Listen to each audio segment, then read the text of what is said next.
Let's start sewing the S9779.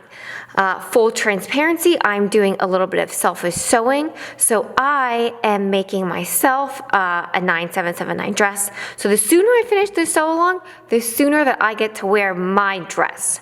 Now, the first step is that we are going to sew the main fabrics together, bodice, lining fabrics together, bodice. Then we're going to sew the main fabric to the lining fabric and flip everything right side out. In between that, we'll add the channeling, boning, all that jazz. But bigger picture, that's what we'll be doing in this step. Also, I want to note is that I'm loosely going by the instructions for the 9779, so you can follow along with that as well, but I might have a couple variations, not variations, detours, it's a better word, from the written instructions, maybe some tips and tricks from sewing the 9779 multiple times. So feel free if you want to reference that, great, but the sew along is just an additional help to help you visualize how everything comes together. Now for my main fabric, I have block fused with Otis 505 spray adhesive, the main fabric to the interlining fabric, so that I'm treating it all as one layer. See that? They don't become, I could throw this across the room and they would still stay together. So I have my main fabrics all cut out and interlined. And they're block fused together, and then my lining fabrics, which is just a layer of this gingham cotton. And I am only showing one side right now because I can only fit one side on the camera. But I do have a picture that I will show you to show everything all lined up and then what you should sew. I also want to note that I have made pattern alterations to my 9779, so this piece probably looks teeny tiny compared to your piece. I have a really small back, so I made pattern alterations, so if these pattern pieces don't look exactly like yours, that is a-okay. Every body is different, so I've altered my pattern for my body. So we will sew let me lay all these out.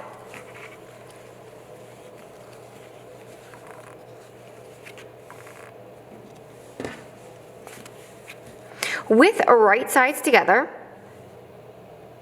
we are going to sew the center front piece, side piece, center front, side back, center back pieces together along the vertical seams on both the main fabric and the lining fabric. I am going to use a 1/4 inch seam allowance, but the instructions call for 5/8. Please disregard when you see my seam allowances. They're going to look a lot smaller for you than they will or mine will look a lot smaller than yours. Straight stitch and you back stitch at the beginning and the end.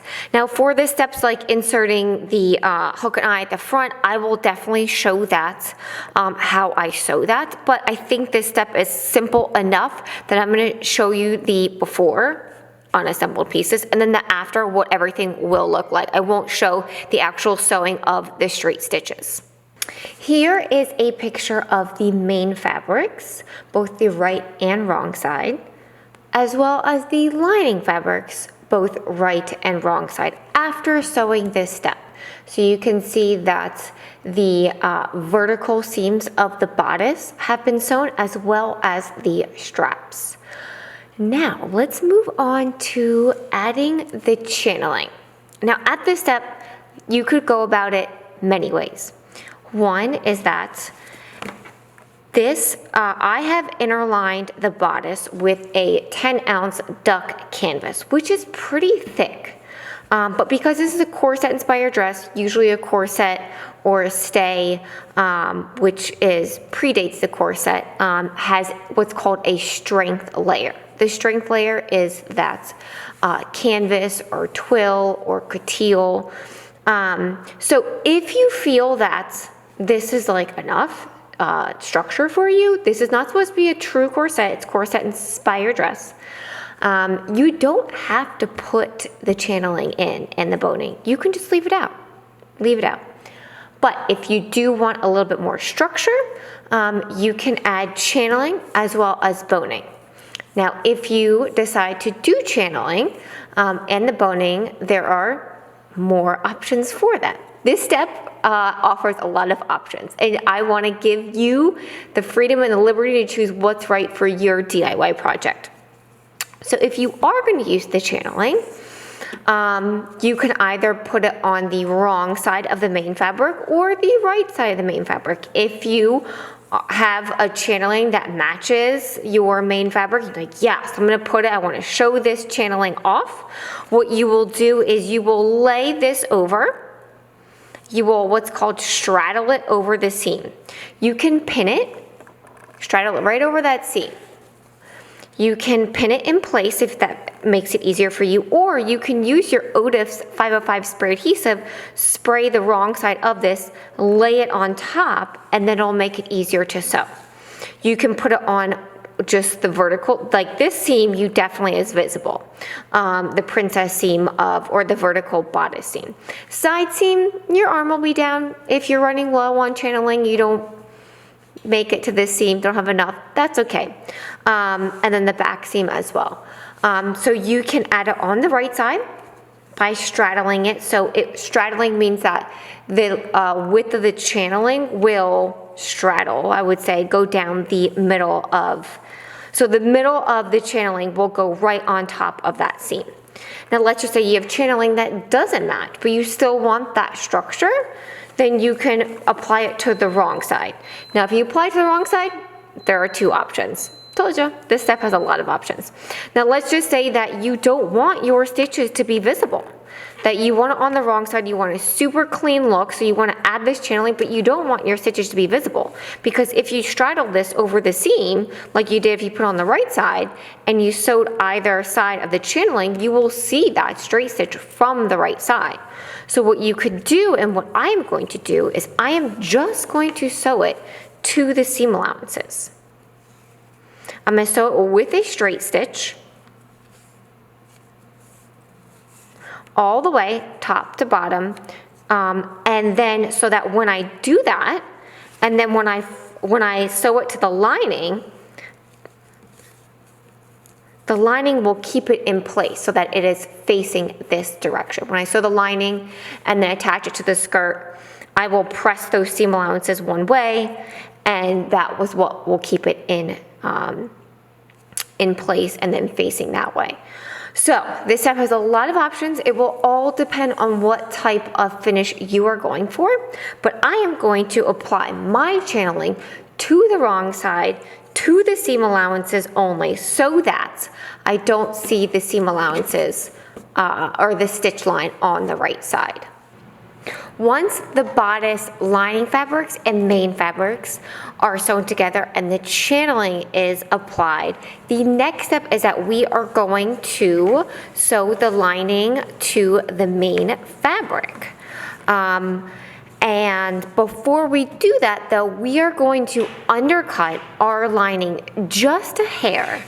And the best way to explain this, or why we do this, is because if you have your bodice here, what you don't want is that you don't want your lining to show through. If you're using the same lining or the same fabric for your main fabric and your lining fabric, not a huge deal, but let's just say you're using a black main fabric and a white lining fabric. You don't want that white lining fabric to come to like fold out and be visible from the exterior. So the best way to do this is to cut down your lining in certain places so that it rolls to the inside. This is a term that's used a lot in tailoring and in sewing, is that you want it to roll to the inside, and then once we understitch it too, that'll help just seal the deal so that it doesn't roll to the outside.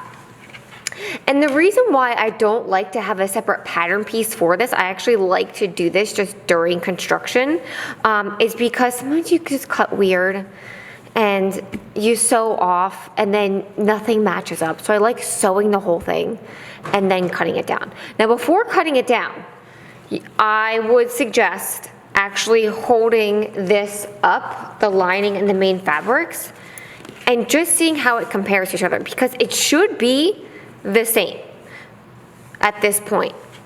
Like your front pieces should be the same, like nothing should be like off, because if you cut it down even more, then you're just gonna cause problems. So step one in this step is to make sure that your lining fabrics and your main fabrics of your bodice match up. If this is hanging over a little bit, chop it down so that they all match. Then we're going to cut down the lining. And you're only gonna cut it down like 1/8 of an inch, barely anything, from this edge, the center back neckline edge, all the way up to the strap points, and then along the neckline here. You are not going to trim it down here or the waistline. So to show you how much to cut off,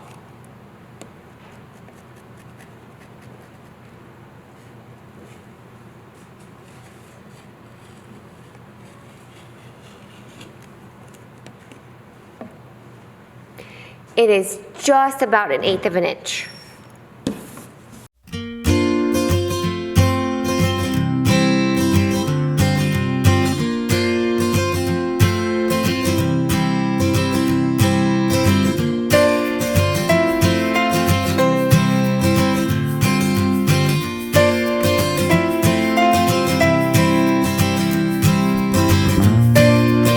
Now, once you've cut down the lining, then you will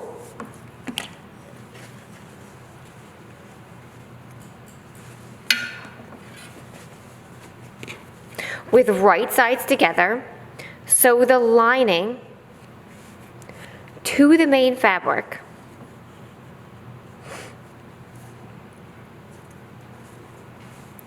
along the neckline edge all the way up to the strap point.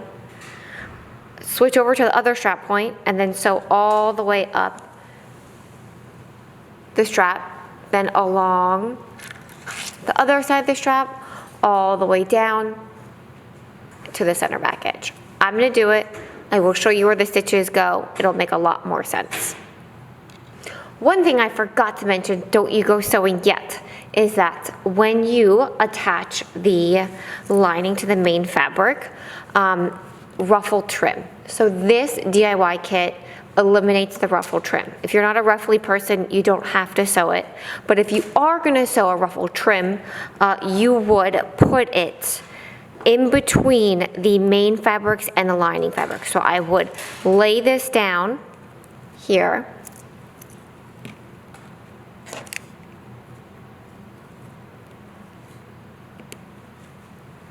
And however you want it to end, if you want to end it at a point, you will have to figure that out per whatever trim that you're using or ruffle. And then you'll place your lining over it.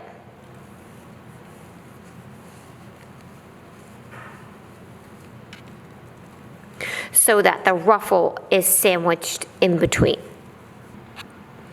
Okay, so I've sewn the main fabric of the bodice to the lining fabric of the bodice along the front neckline, armhole, and then the straps. And if you see that there's like, it doesn't lie flat because there's extra here, that is good because I undercut the lining so that it won't roll to the right side. So now you're gonna flip, oh, before you do that, clip the curves.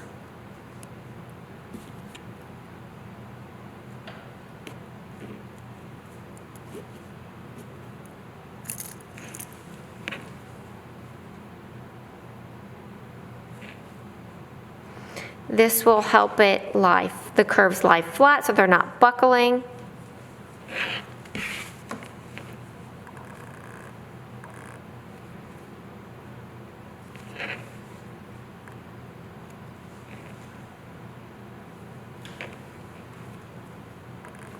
And then you will flip it to the right side.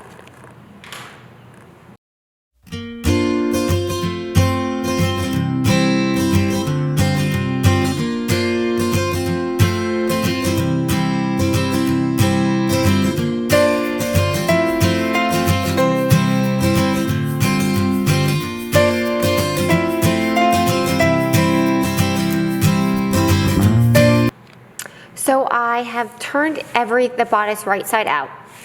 and I gave the strap a nice press. Gave the armhole and the neckline a really light press.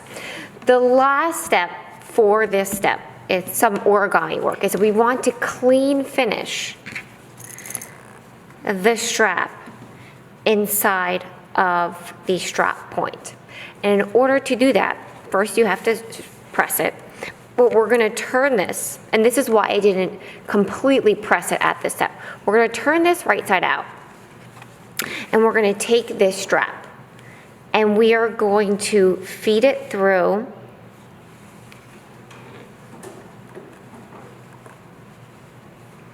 the strap point.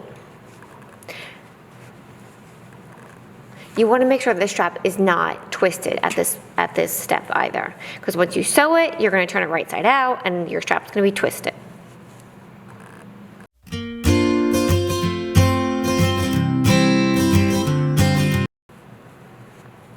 And then once you have it lying flat at this point, you're going to sew a straight stitch back and forth. Then you'll flip everything right side out, give it a nice press, and then I will show you what it should look like after that step.